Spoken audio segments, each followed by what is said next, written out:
Okay, let's review again from Perak Daled Mishnah, the fifth Mishnah, the fourth Perak.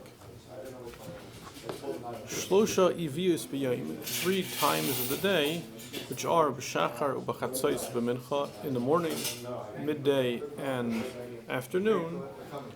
Gamliel Eimer loy amru ela Hekdesh la. Gamliel says it's a minimum number, but you could do more. And Rabbi Kiva Amar loy amru ela Hekdesh la Yosifu. Rabbi Kiva says no, it's also a maximum number. At these 3 times, the owner of the field has to be around in order that the poor people will feel comfortable coming to collect the peah, because they wouldn't want to do it when there's no supervision, because they might get accused of something they didn't do. Shel Beis Namar, this household had a different system. They would stretch out a rope along the side of the field, and they would harvest along the rope. And each worker, when they would get to the end of this rope, they would leave the peah.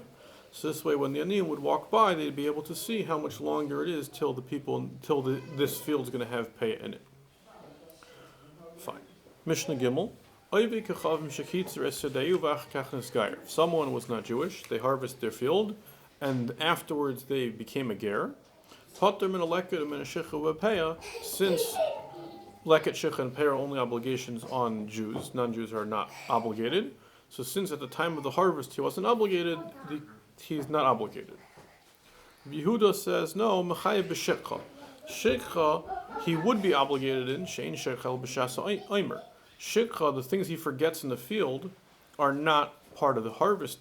The harvest isn't what obligates him, it's when he bundles it up and takes everything to storage, that whatever he forgets, the aniyim get to keep. So if at the time of the bundling or gathering, he was already Jewish, he would have an obligation to leave those things that he forgot for the poor. Mishnah Zion is a similar sort of idea. Hekdesh kama, u'paida kama. If someone sanctifies their field or makdish it, they give it to the Beis Hamikdash, and then they redeem it. They were hekdesh kama, they were makdish it when it was standing grain. U'pada kama, and they redeem it while it's still standing grain. So chayiv, that doesn't change anything. The fact that Hekdesh owned it at one point doesn't make a difference, because the obligation of peah goes by the time of the harvest. At the time of the harvest, it was his again, and he would have to redeem it. However, same thing. Oimrim upada omrim chayiv. If he was makdish it later when it was already in bundles and redeemed it while it was in that stage of bundles, again, he would be chayiv, because at the time of the harvest it was his. So already then the obligation of peah came into place, and it's by giving it to Hekdesh does not remove that. However, kamo pada amurim p'tura. If he was makdish, he gave it to Hekdesh when it was standing grain, and when he redeemed it, it's already bundled, because Hekdesh, presumably the gizber, the treasurer of Hekdesh, would have found. I guess right. It was financially a good idea for them to harvest it themselves. So Hekdesh is not considered a Jew, it's its own entity, and Hekdesh did not have an obligation of leaving peah. So if Hekdesh harvested the field, they would not have to leave peah. Because the time of the obligation of peah, it was exempt because it was owned by Hekdesh. And this idea is going to transfer over in Mishnah Ches to other halachas. Kiyetzi by similarly, hamakdish peireisav adsha loibo loinesa maisros.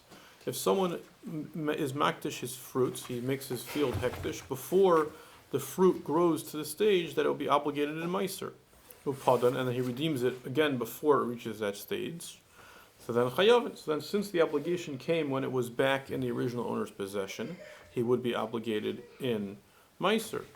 Mishabo loinas maisros upadan chayav, and again, if they were obligated in meiser before he made them hekdesh and then he redeemed them, again he would be chayav.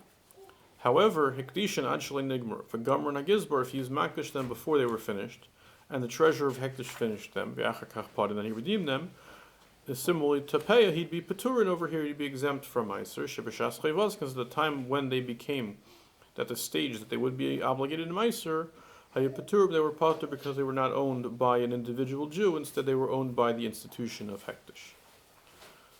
Okay, let's stop here. It's nice.